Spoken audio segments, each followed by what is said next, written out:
कि अल्लाह ने हम सबको इस मुल्क के अंदर आज़ादी के साथ सांस लेने की और जीने की तौफीक अता फरमाई। और आज हम सब यहाँ 76वां जमहूरिया का जश्न मनाने के लिए इकट्ठा हुए हैं। आप सबको मेरी तरफ से दिली मुबारकबाद। एक जश्न बावकार है 26 जनवरी, एक जश्न बावकार है 26 जनवरी, एक ही वजह इफ्तिखार है 26 जनवरी। आईने हिंद का था इसी दिन हुआ निफास, आईने हिंद का था इसी दिन हुआ निफास, उस दिन की यादगार है 26 जनवरी, उस दिन की यादगार है 26 जनवरी। हालत ना बोला बता दी अबे कौन पागल जल्दी जैसे कि आप सभी लोग लम्हा था जिसने भारत को पूरी तरीके से बदल दिया। 24 जनवरी 1950 मुंबई लिखने में 2 साल 11 महीने और 18 दिन यानी कि पूरे 3 साल का समय लग गया। इसको लिखने के लिए काफी सत्र हुए।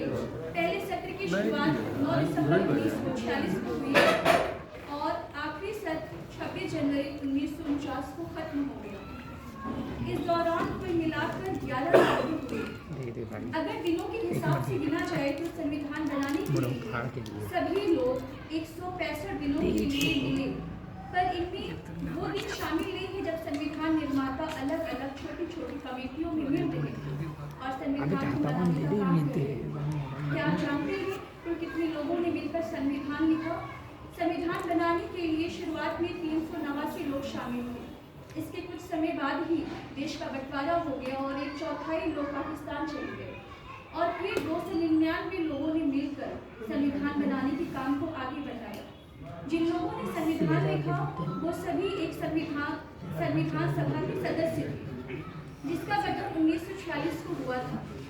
इस सभा के सदस्यों का चुनाव 2 तरह से हुआ था। 292 लोग प्रोविंशियल लेजिस्लेटिव असेंबली से चुने गए थे और 97 लोगों को मुख्यतः प्रिंसली स्टेट ने शामिल किया था।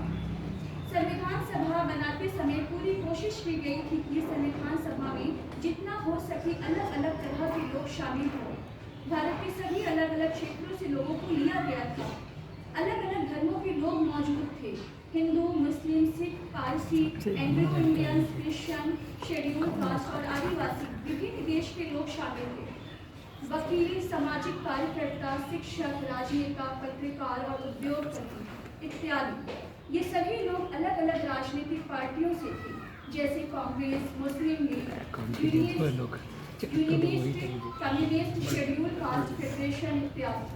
साथ ही अलग अलग राजनीतिक विचारधाराओं के लोग भी शामिल थे।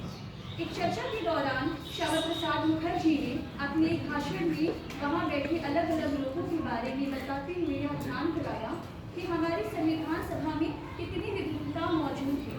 इस सभा में महिलाएं भी मौजूद थी। क्या आप जानते हैं संविधान सभा में कितनी महिलाएं थी? कुल मिलाकर 15। उस समय के लिए यह बहुत बड़ी बात थी। हमारे देश में उस समय मौजूद परेशानियों और हालातों को देखते हुए अंग्रेजों ने देश को छोड़कर जाने से पहले भारत के लिए संविधान लिखने की बात रखी, पर भारतीयों ने इसके लिए मना कर दिया क्योंकि हम अपने देश का संविधान खुद लिखना चाह रहे हैं। अब सोचिए तो यह एक जाहिर सी बात है, पर उस वक्त अंग्रेजों से अपने इस अधिकार को हासिल करना एक बड़ी चुनौती थी। एक ध्यान देने वाली